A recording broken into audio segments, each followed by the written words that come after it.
The contents of this webinar have been inspired by studies conducted by the PSFK research team.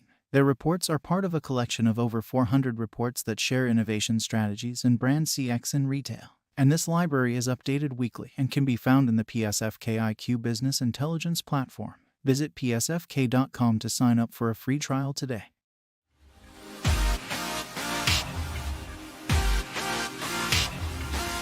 Well, hello everybody. Welcome to another PSFK webinar where we help our community understand opportunities, consider the challenges, and find new ways to activate innovation in retail along the customer journey.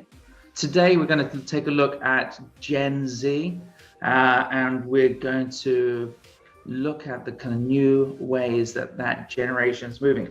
In particular, how they are developing into a kind of creator class, and how brands, consumer goods companies, solution providers, and retailers need to respond, interact, transact with that audience.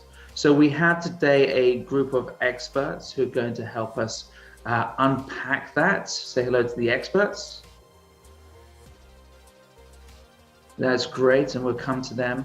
But before we talk to the experts, we're also going to talk to our very own expert, Lyons, who is Senior Strategist here at PSFK. Hi, Lauren, welcome. Hey, Piers, happy to be here. Welcome, everybody.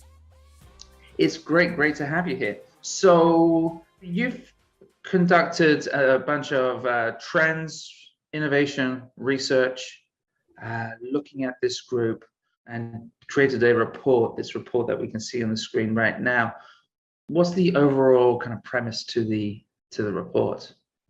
Yeah, so, it's the first truly digital native generation. Gen Zers, they're really used to moving seamlessly between that online and offline world, and also freely expressing themselves across platforms and in real life interactions. And this has really shaped them as a generation that's able to really adapt to new tech and simultaneously exist as both that creator and consumer. So that was kind of our main theme of this report. And so today's presentation, we're going to touch on kind of a framework. We're going to discuss consumer insights, innovative case studies from across the marketplace, and then also just strategies that retailers and brands can use to engage, empower, and collaborate with this generation of consumer creators. So it's interesting because I think about 3 years ago, PSFK created a Gen Z report. And in that report, we saw behavior where young consumers wanted to be involved in the brand narrative, even involved in kind of the product development as well.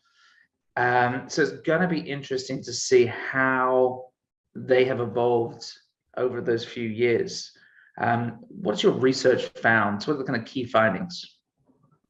Yeah, so what's interesting is, when we consider these creator consumers, right, we're seeing that new experiences are being built that not only cater to Gen Z, but are actually being built by Gen Z in their own vision.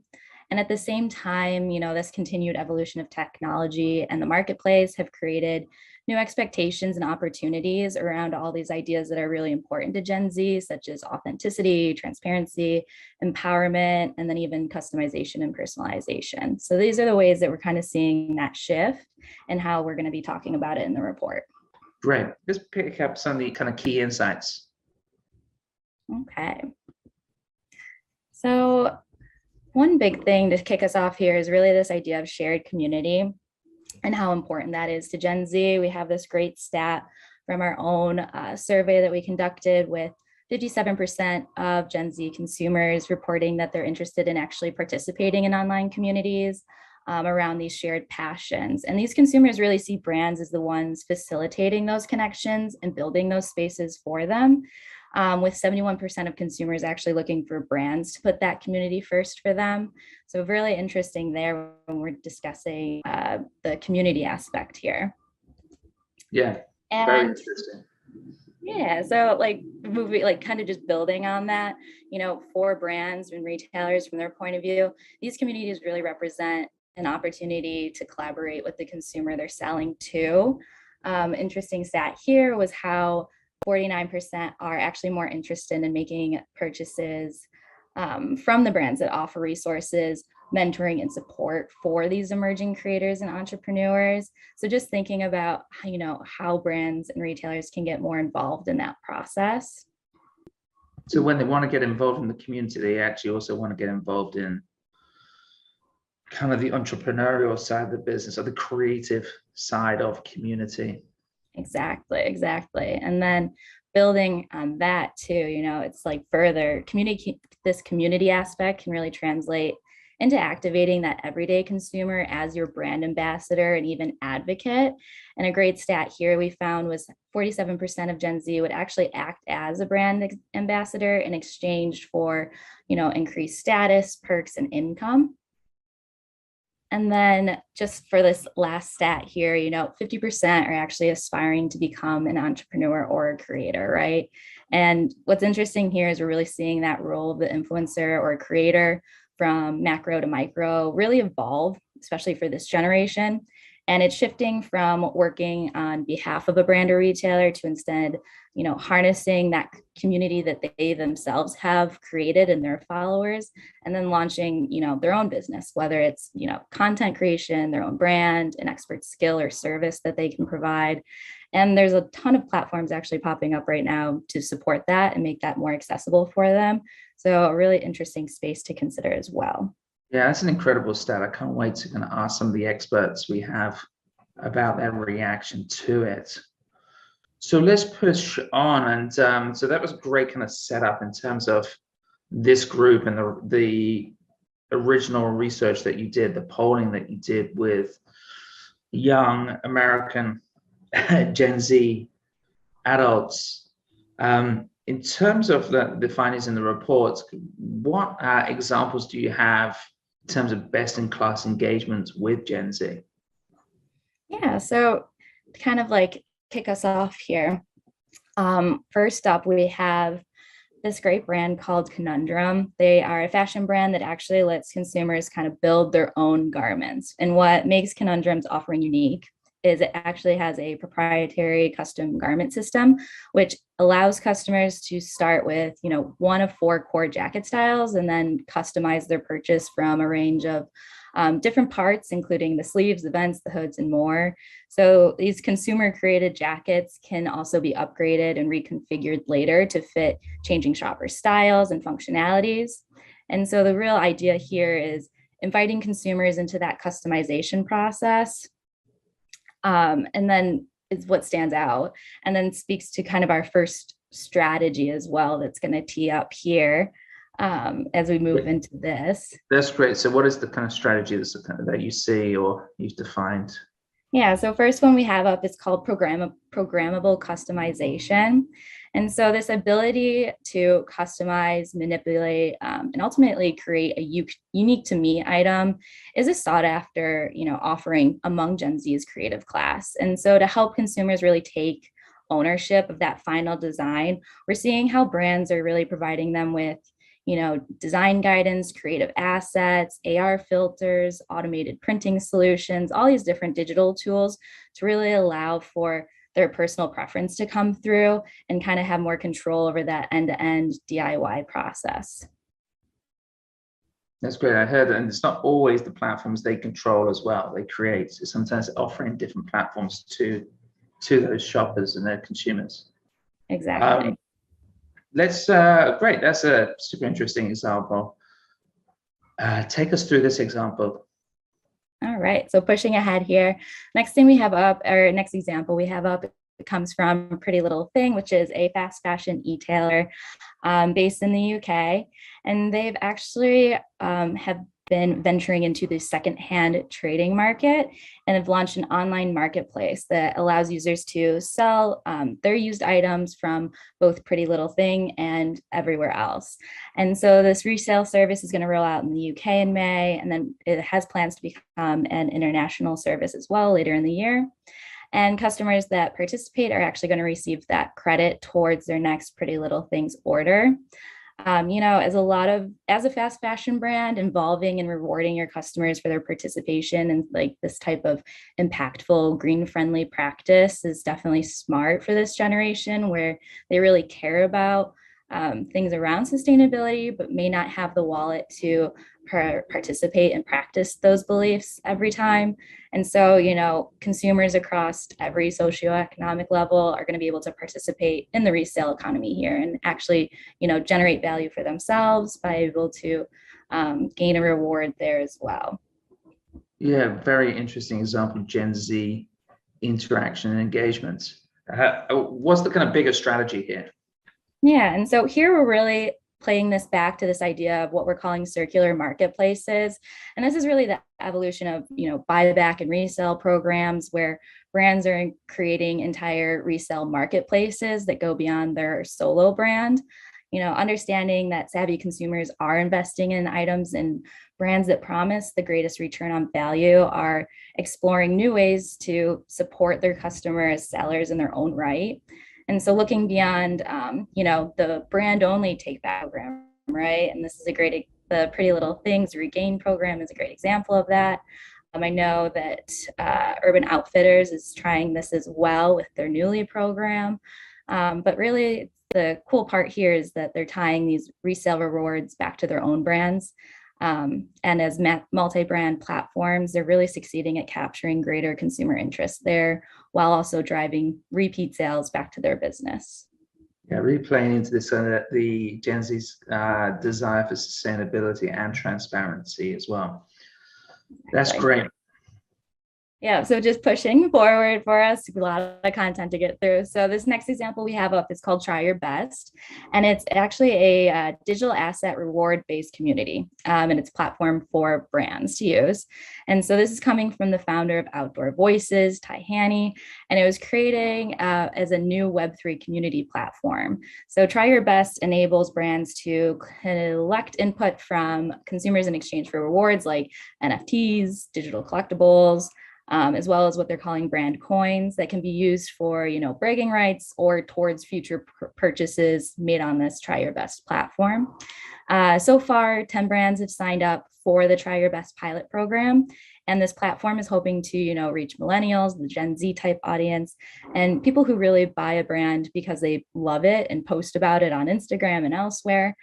Because they believe in it, right? And so the platform offers a way for consumers to really connect with others who share similar interests and also have a direct relationship with brands to provide that real-time feedback around everything from, new product ideas to where they think that brand should be heading. So a really interesting idea here that's kind of going to feed into our next strategy as well. And so this is what we're calling fan focus groups. And, a hyper loyal, engaged fan base affords brands and retailers a dedicated and passionate resource for feedback on everything from existing products they have, upcoming launches, any charitable efforts or corporate initiatives or community initiatives that they want to create. And retailers and brands are really transforming, these passive communities into assets for themselves. They're inviting their top followers to participate in discussions, everything from A/B testing and feedback sessions. And, these efforts really strengthen the consumer relationship, but also are able to unearth new needs and opportunities for the business to take action on. It's really impactful, I think, strategy here for brands and retailers to know. Very interesting. Very interesting to see how brands and retailers collaborating with their consumers and really kind of creating extra and added value here. Let's push on. So what other examples do you have when it comes to engaging Gen Z? Yeah, so next up we have Doomsday X, and this is also Web3 related. This is a Web3 studio, and it's giving fans a say in the creative and marketing decisions of their favorite artists' music videos. So pretty cool. It's similar to crowdfunding. Musicians design and sell an NFT. Fans who buy in are actually able to help shape the music video's vision. So it's granting them, that NFT purchase is granting them, a production credit at the end of the music video, actually. So fans are able to sell the NFT on the secondhand marketplace after the music video airs, or hold on to that as their own personal collectible to show that they participated in this collaborative effort. And so I think the cool thing here and how we kind of are backing into this idea is what we're calling customer stakeholders. And with this strategy, we're really looking at the rise of DAOs, or member-owned communities, and the power dynamic between the consumer and their favorite brand or retailer, and how that's really becoming a more equitable experience. And the top takeaway here is really, rather than joining, that passive membership program or loyalty program, consumers are actually able to show their commitment to a brand, a creator, an initiative by buying into that business, supporting a piece of work, supporting an artist they believe in. And in return, these super fans are being awarded benefits within the company, from everything from profit sharing to voting rights, and are really giving an active voice in determining how the community, a business, and initiative grows and expands. Yeah, I guess through tokenization and blockchain technology, we can track consumers, fans' participation, and then it's much easier to reward that encourage and reward that participation, whether it's in a DAO, whether it's in a forum or beyond. Very interesting. So tell us about OffScript.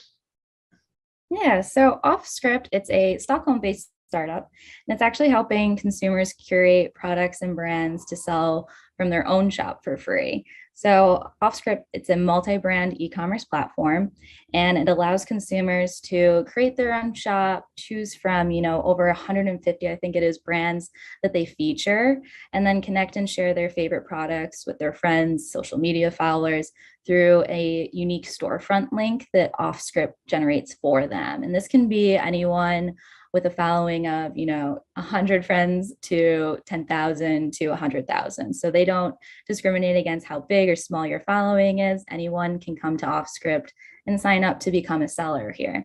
And so for each sale made, OffScript receives 25% commission from the featured brand, with 2/3 of that actually going directly to the OffScript seller. So there's a way here for consumers to back their favorite brands, make recommendations to their followers that have a more authentic feel because it's coming from them, but also be rewarded for, their curation, their effort to put this brand out there, and for their brand love as well. And so for this, we're looking at a strategy, what we're calling ambassador storefronts.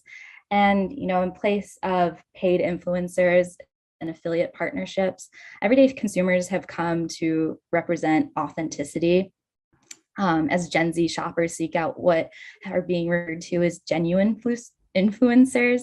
And so, micro influencers and true brand fans for inspirations, they're looking to them for everything from inspiration to education and recommendations, right? So to activate their own consumer base, brands and retailers are developing these ambassador programs where any consumer can participate, any consumer can apply, no matter their social following. And then they're actually given the freedom to create on their own, right? Curate their own selections. So beyond brand loyalty, right? So beyond brand loyalty, companies are incentivizing consumers to participate. They're offering commission for their sales. And they're also offering a chance to access exclusive opportunities such as co-creation input, the chance to participate in live events on behalf of the brand, and more. So an interesting way here to kind of think about how it is that we are seeing brands activate that Gen Z consumer in a way that's beneficial for both brand and consumer. Yeah, I like the lack of friction to get involved.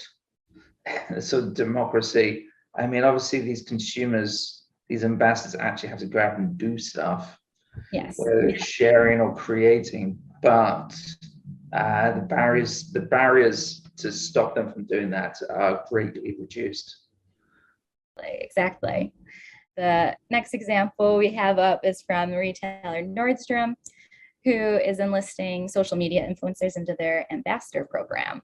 And so this program is giving, emerging content creators opportunity to work with Nordstrom's brand creative, social teams. They're going to be producing original content to share across Nordstrom and Nordstrom Rack social channels.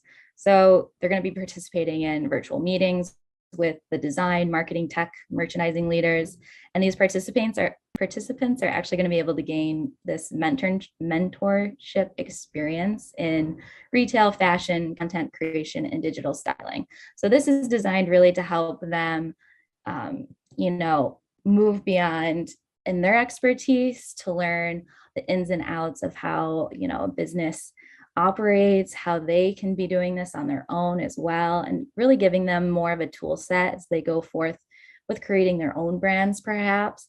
And this is how we kind of came along to this idea of, brand as platform.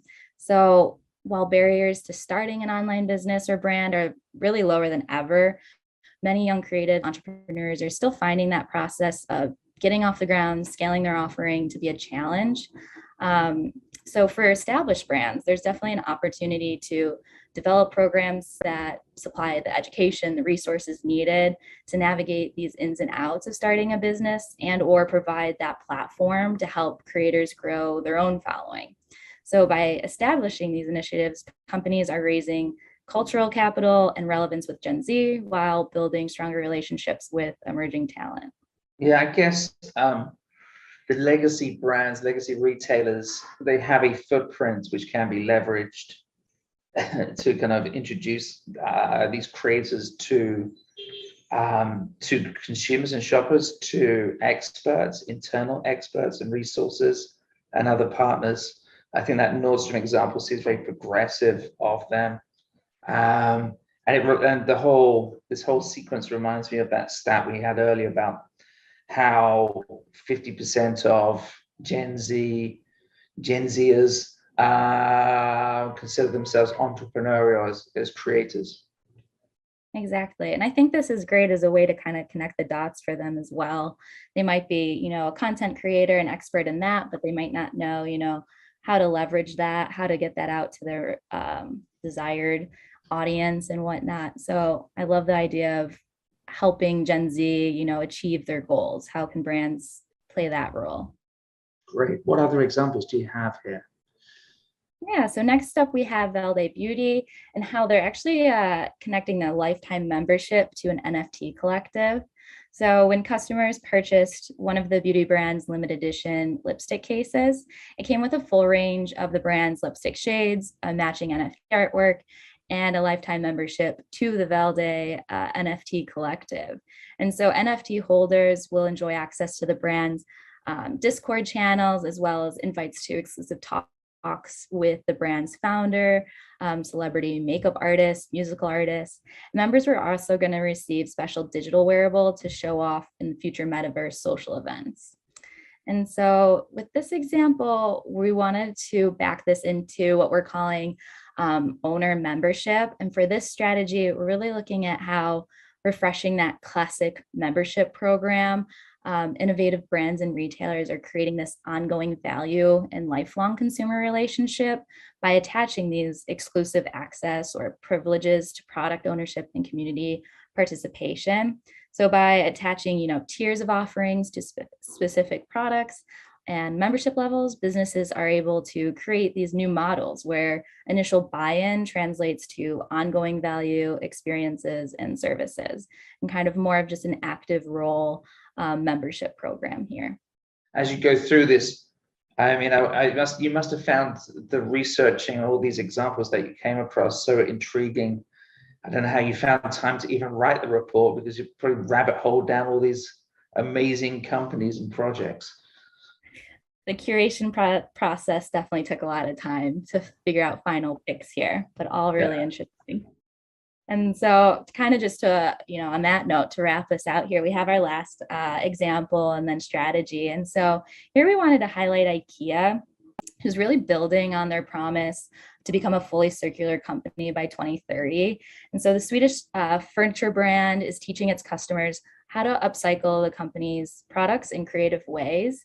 And so by following the brand's repurposeful instructions, which is a manual that details beginner, intermediate, and advanced DIY products, IKEA customers are now able to give a second life, right, to products that otherwise would have ended up by the curb, most likely.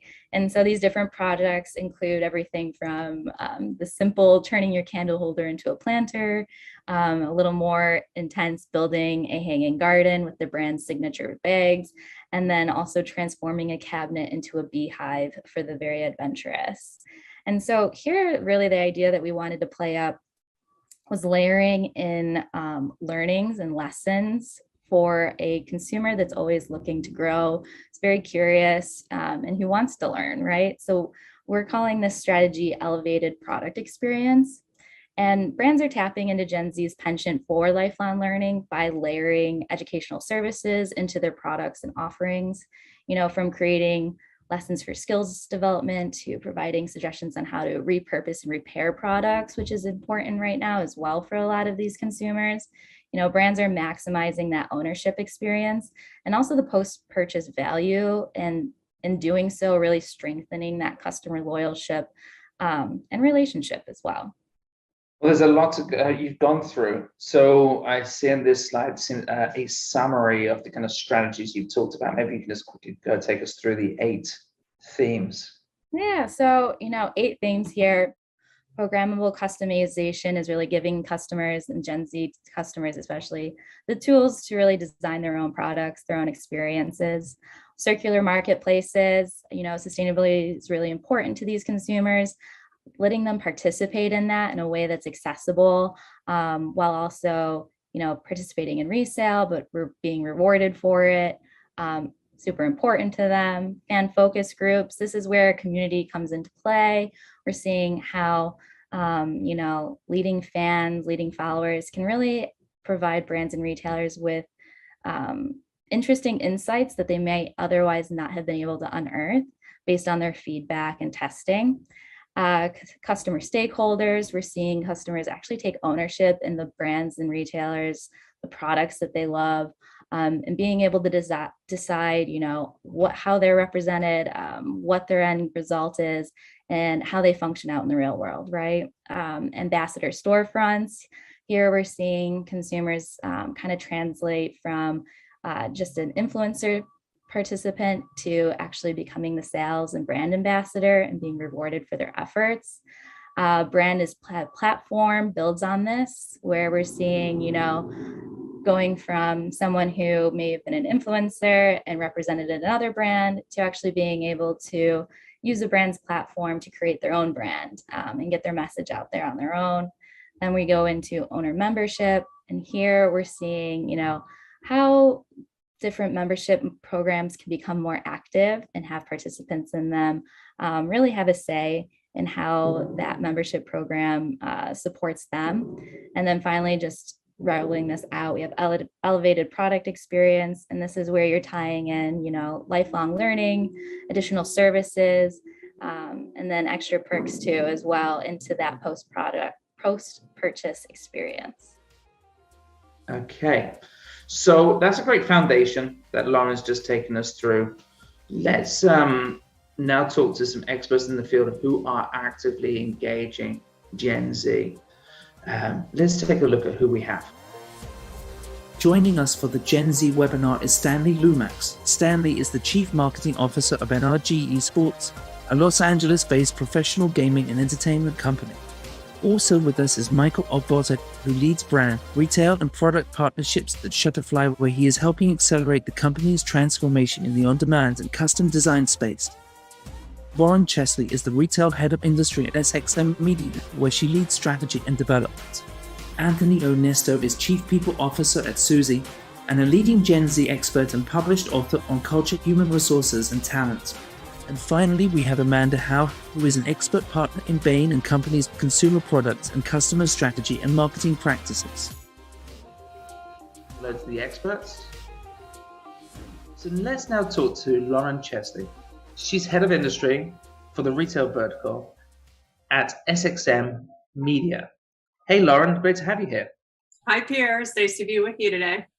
That's great. So, you work for a company that's always engaging different generations, and particularly Gen Z must be a particularly important target for you.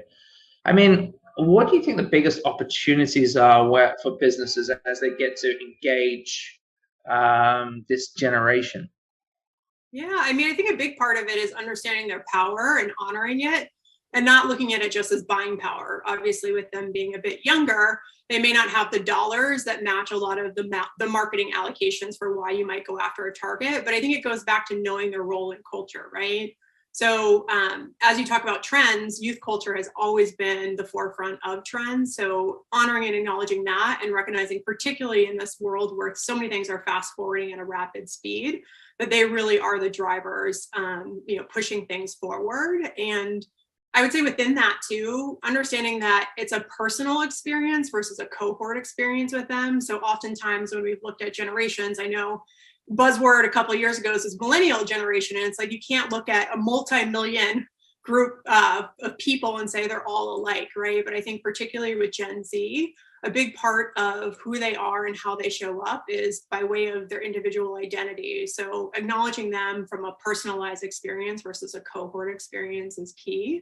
And within that, learning what's important to them and showing up within that. So from my observations, I've seen that community, identity, and sustainability are three things that tend to pop for Gen Z. But again, within that, it's getting curious and honoring that their individualized experiences are meaningful and understanding from their voices what is important to them and aligning to it alongside of aligning to your brand values. That's super interesting. I mean, what have you learned in terms of best practices when it comes to engaging this kind of community, whether on an individual level or as a group? Yeah, I think bringing them in at the briefing stage, right? So if you're looking to align to something that you want to make sure is meaningful to them, it's bringing them to the table, right? We talk about this a lot, particularly in the last 2 years, about diversity, equity, and inclusion. But I think the same thing could be said about Gen Z, particularly because so many of the Gen Z cohort are aligning to a multicultural group. So bring them into the process and allow it to be iterative and fluid. So as you're saying, hey, how are we most meaningful to you? Or these are my brand goals and values and the things that I'm trying to align to, let them lead and allow them to be a seat at the table and co-create with them for sure. That's great. I mean, I think co-creation and collaboration seems to be one of the big themes and big opportunities. Is there anything else you can add around how to engage them like this? Yeah, I think co-creating, it's acknowledging that you need to listen, right? So if you're not part of the generation, you don't know the generation. So I think honoring that and having conversations, again, like seat at the table means that they're actively engaged and they're in discussion with you. So letting them lead, listening, collaborating, co-creating, and iterating. I would say, like with the listen, it's doing focus groups, having those intimate conversations. With collaboration, I think a big part of that is so many creators are doing their own things and they're quite successful with it very young in their lives. And so it's acknowledging that and saying, hey, how can I partner with you? How can I collaborate? How can I amplify what you're already up to? And then from a co-creation perspective, that then is the joint endeavor to say, okay, I'm wanting to be generative with you. How might we create something that doesn't exist together? And oftentimes within that, be in their community, right? So they're innately in particular spaces that I think are newer for all of us, right? So be it the metaverse or even the sustainability conversations, arguably too, understanding what's important, having that conversation and co-creating together is huge. And then making sure that you iterate. It's not going to be perfect out the gates. And I think because so many things are moving very quickly, it's a go live and learn mentality. You might put something out there, you learn something from it, but then also kind of honor that, okay, well, what's next? Or how do we make that a little bit nuanced based on what we learned? I love that, particularly in the audio space, right? So podcasting is an example. These creators are out there and they are driving these conversations, and they really are the consumer themselves. And they're a filter and a reflection of Gen Z. So oftentimes, as we're looking at those partnerships, it's really about how do we come to where you are? How do we give you a stage and amplify your voice? And podcasting happens to be one of those core audio experiences that people are leaning into more. And it's successful because it's conversational, and people are interested in hearing what these audiences or what these curators have to say. So I think that piece of listening, leaning in, and showing up where they're at is definitely key. So building off that point, I want to turn to Anthony Onesto. Anthony is Chief People Officer at the end-to-end consumer insights platform, Suzy. He's also the author of a new book, The New Employee Contract, who is helping employers understand how to find, keep, and elevate Gen Z talent. Welcome, Anthony.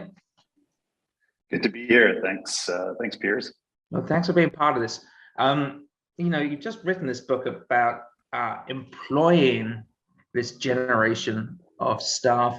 What key attributes were you thinking about when you were writing? What were you responding to, and why did you need to write that book? Yeah, I appreciate it. So I have 3 kids at home. All of them are considered Gen Z.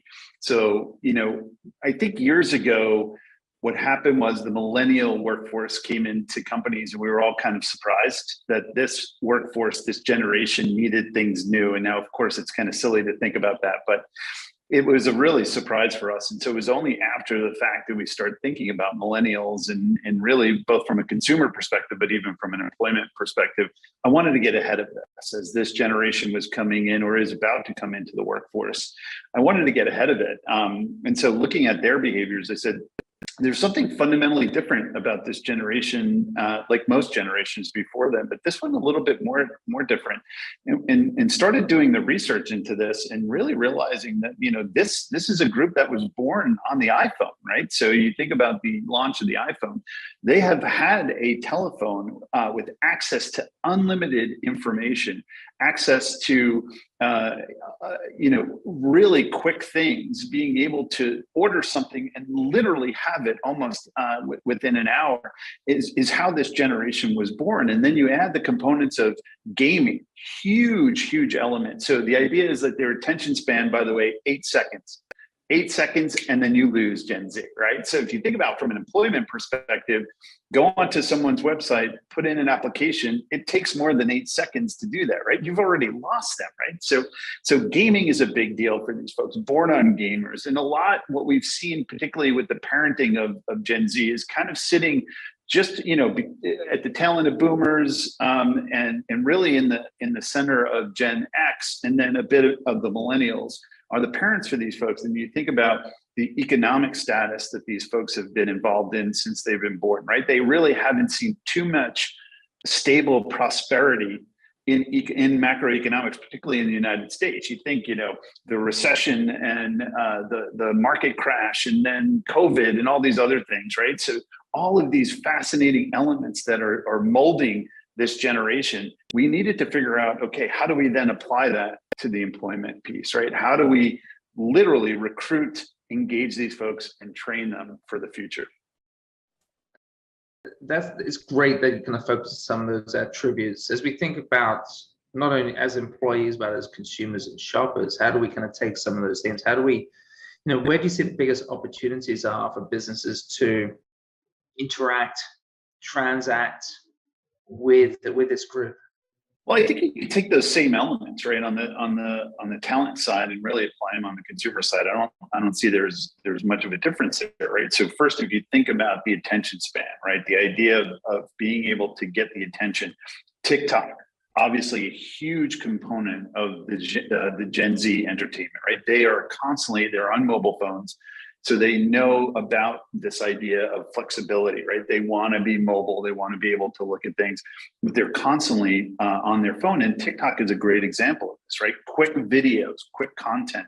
They're engaged in these things. And so when I think from a consumer perspective, how are you getting your message out to folks that have an 8-second attention span, right? They're not watching TV, they're fast forwarding through commercials. And again, some of this is very, very similar to the millennial generation, but this generation, even more so, born on that digital aspect. So I think digital, and I know we've been talking about this, COVID accelerating digital is key. It's no longer an option or a good to have or an innovation policy. It is a must have with this generation from that perspective.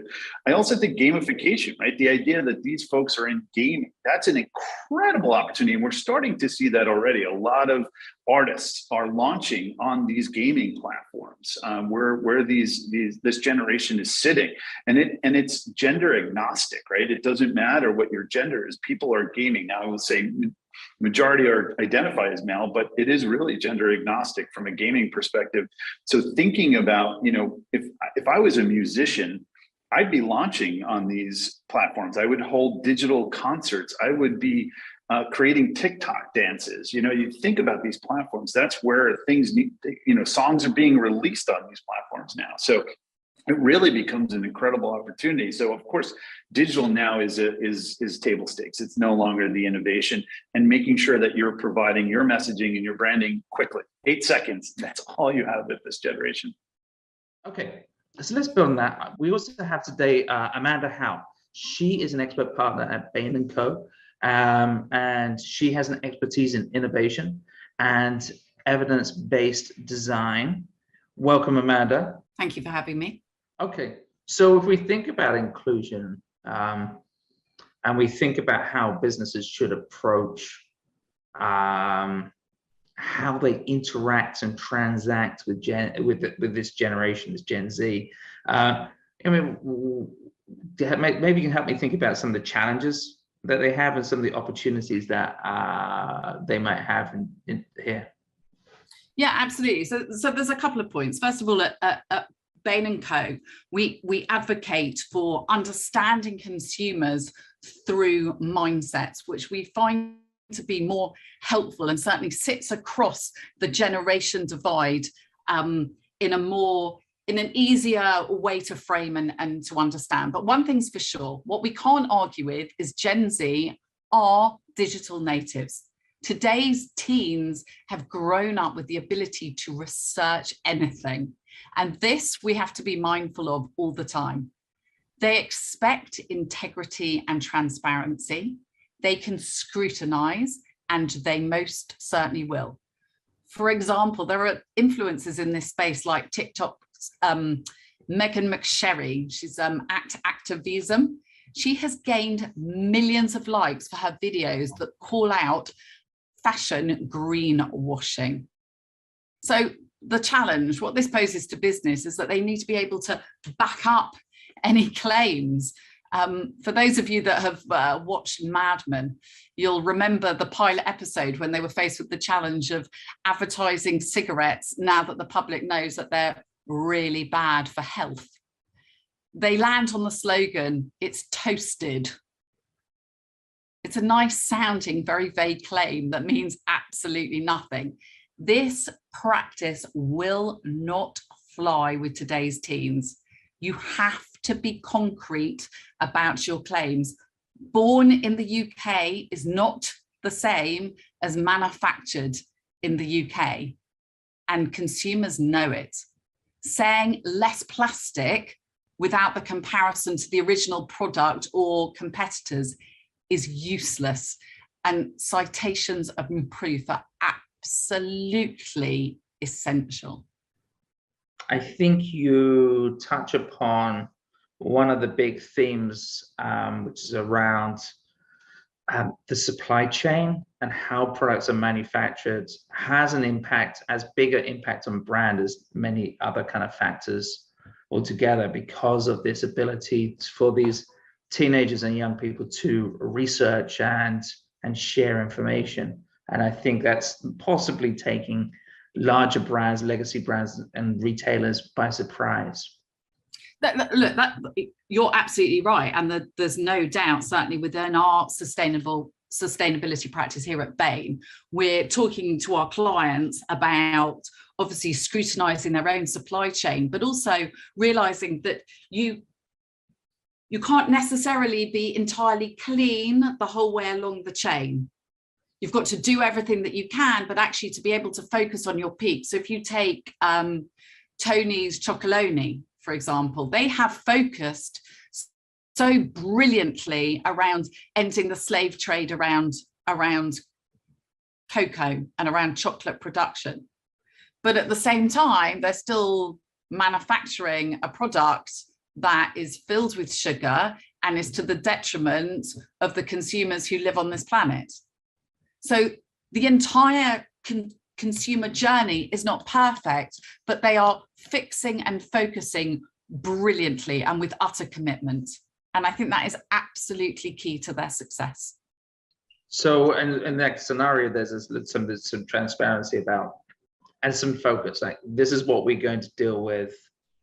I'm sure they can respond to other questions about, so maybe their dietary products they still have to talk about that stuff, surely, but maybe they don't use it as part of their marketing messages or something. I think that the point is that they've prioritized and they're able to dig deep around sections of their end-to-end consumer journey, but everything is on the horizon, but you can't get there all in one leap. That was really helpful.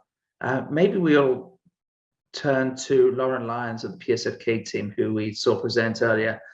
Lauren, I wonder if we could just talk about community. I mean, shared community is a kind of common theme that's kind of run across your Gen Z research. But what do brands and retailers need to think about when they're engaging consumers who are already in a community, they're already in a formal community? How do they engage them, or do they have to create their own community? Yeah, and so, community is really important to this group. We had that great stat about how, 57%, I think it is, right, that are interested in participating in these online communities.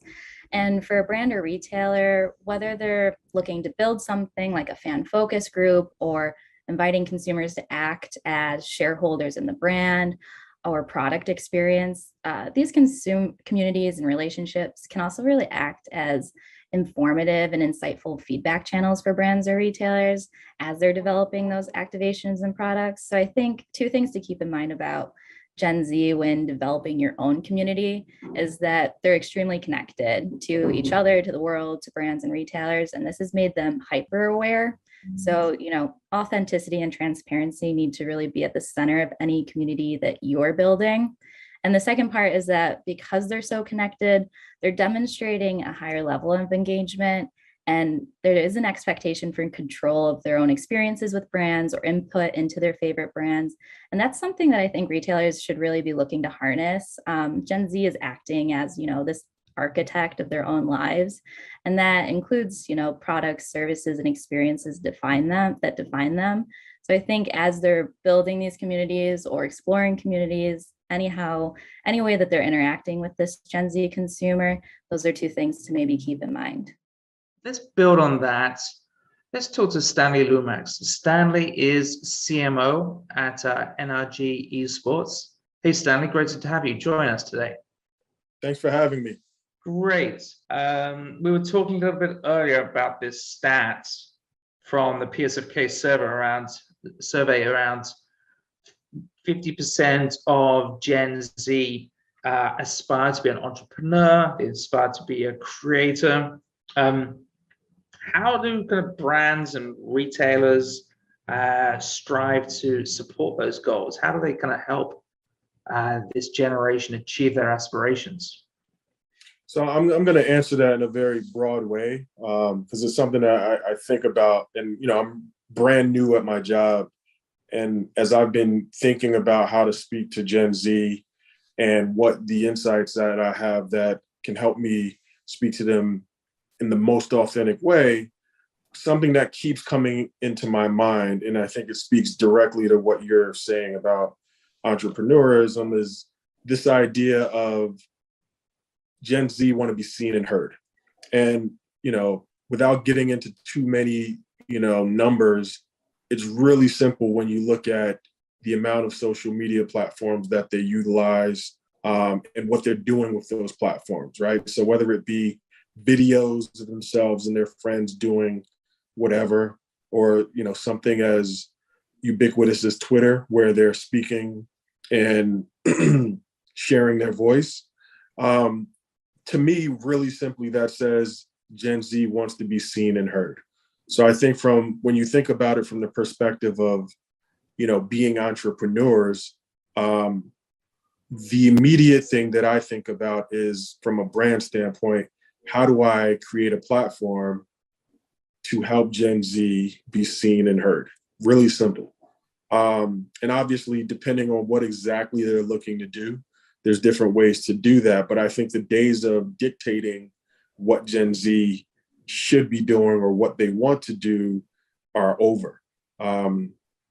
Content creators is the norm for this generation. So as brands and, those individuals that have platforms, we should be thinking about how we can amplify their voices. That's great. So I can understand how maybe an esport platform allows people to be part of that, whether as a fan or even a participant. When it comes to kind of maybe more lifestyle brands, classical legacy retailers, do you have any thoughts about kind of what the opportunities might be for them to kind of engage, transact, interact with this audience?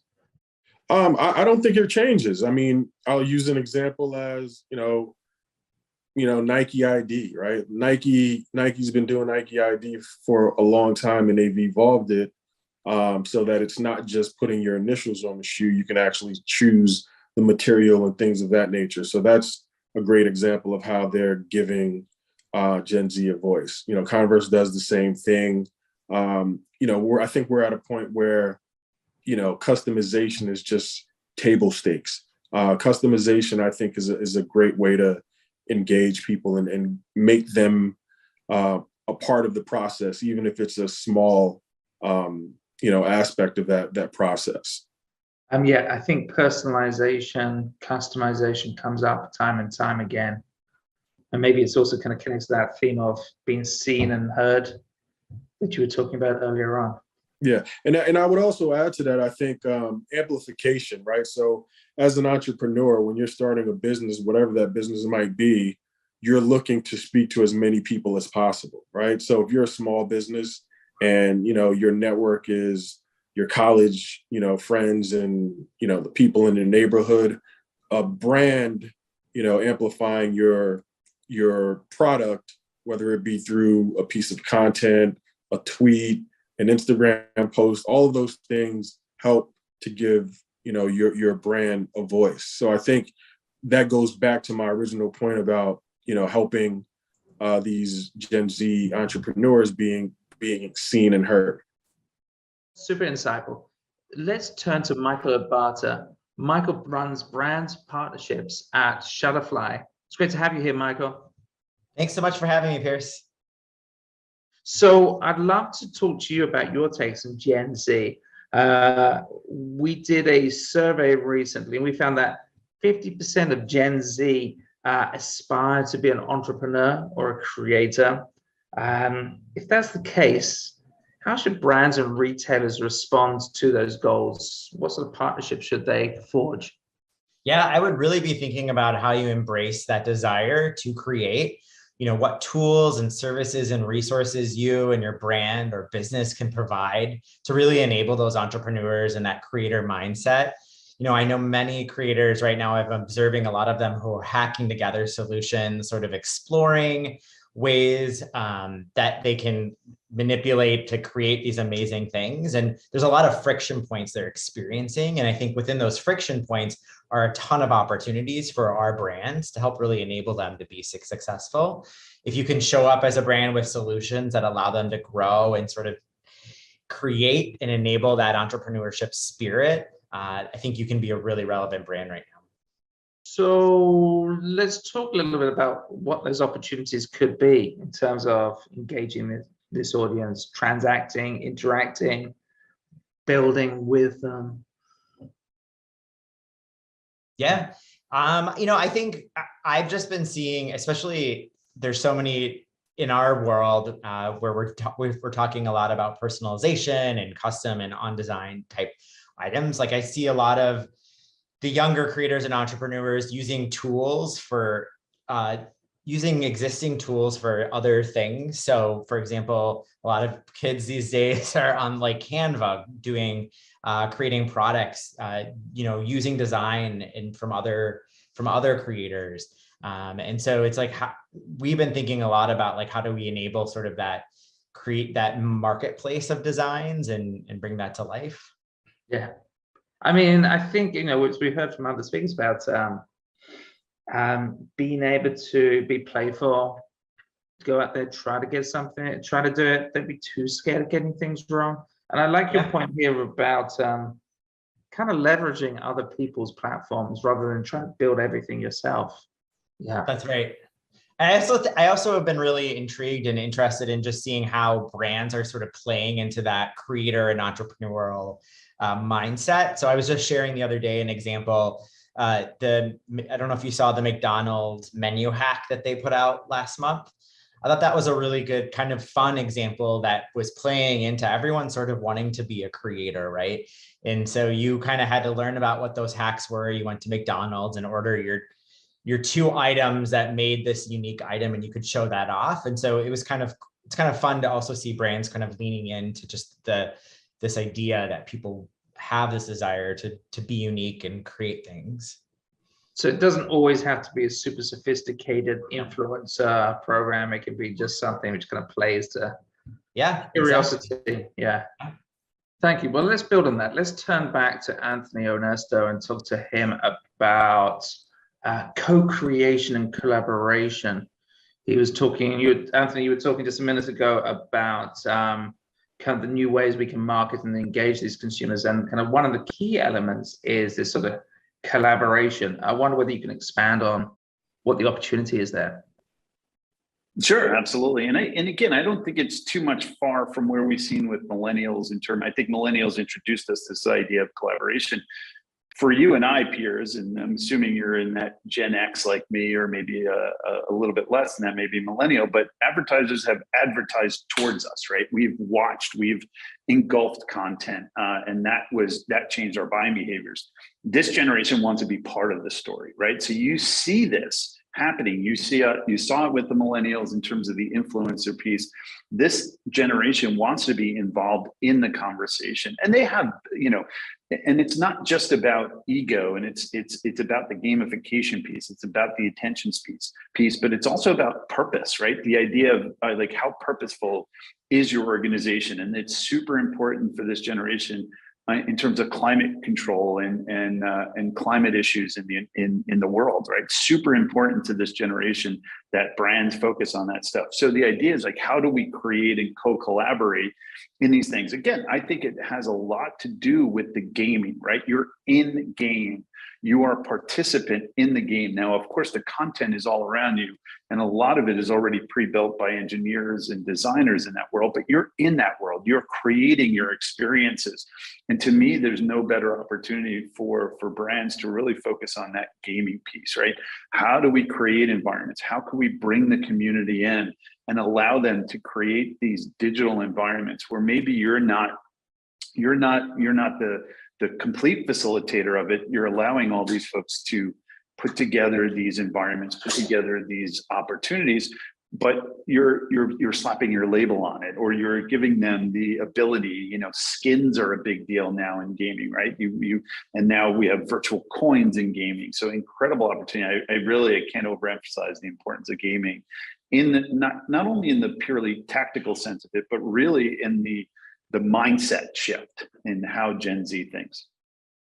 Great. To build on that, let's turn to Amanda. Amanda, do you have any other kind of comments around where and how businesses can interact and create opportunity with this generation?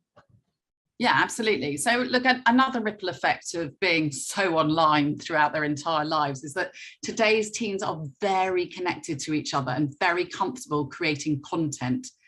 Over half of US kids are on Roblox 2/3 of which are aged between 9 and 11. This is a game where you can connect with others to play, but also program your own games. Similarly, among slightly older kids, we see content creation alongside content consumption on platforms like Instagram and TikTok. And then moving one step further on platforms like Depop, we see the blurring of lines between buyers and sellers, which brings commercialization into this blurry consumption creation space. So the challenge is that that line between consumption creation and commercialization has been blurred. This can be really challenging for brands because essentially they have to be okay with losing control. Brands can't control their narrative in the way they used to be able to. But in terms of opportunity, businesses need to think about how they can enable user-generated content, how they can empower consumers to create and share, and how they can empower consumers even to earn through their products. Amazon currently has The Drop, where they work with influencers to design and then sell limited edition fashion items. But what if we could take that to the next level, from influencer collabs to everybody collabs? It's a really, really interesting and potentially untapped opportunity. Well, that's really interesting. I think all the insights that the experts have provided us have been really helpful. I can see in the chat forum that people have been responding to that conversation. So thank you for that debate. Maybe we'll turn one final time to Lauren Lyons, the senior strategist who kind of created the Gen Z report. Lauren, how do you reflect? What are your kind of key takeaways when it kind of comes to the conversation that we just had with those experts? Yeah, so I mean, so many great points. I loved Stanley's insight, and I really wanted to build around his idea about amplification and how brands can partner with these creator consumers. And I think it's going to be even more important for brands to be reflective of the values of Gen Z when they look to incorporate and partner with these creators. To Amanda's earlier point as well, if a brand is only making, greenwashing claims or inauthentic initiatives, Gen Z is going to be able to suss that behavior out. So if you're a creator that has amassed a trusted following, the brands you're going to be interested in working with will be a reflection of those shared values. So whatever they may be, and it's going to be brands and retailers that are delivering on those values that will win, so to speak, these talented partnerships. It's a nice final point and wrap up. Thank you so much. Thank you to all the experts who joined us. Thank you to Lauren Lyons and her PSFK IQ research team. And thank you to everybody who turned up today, everybody who contributed to the chat forum, and everybody who kind of watched along. My name is Piers Forbes. I'm the founder of PSFK and PSFK IQ. I hope you come to another one of our webinars. Read our Retail Innovation Week newsletter or our PSFK newsletter. And I hope to see you soon. Thank you. The contents of this webinar have been inspired by studies conducted by the PSFK research team. Their reports are part of a collection of over 400 reports that share innovation strategies in brand CX and retail. And this library is updated weekly and can be found in the PSFK IQ Business Intelligence platform. Visit psfk.com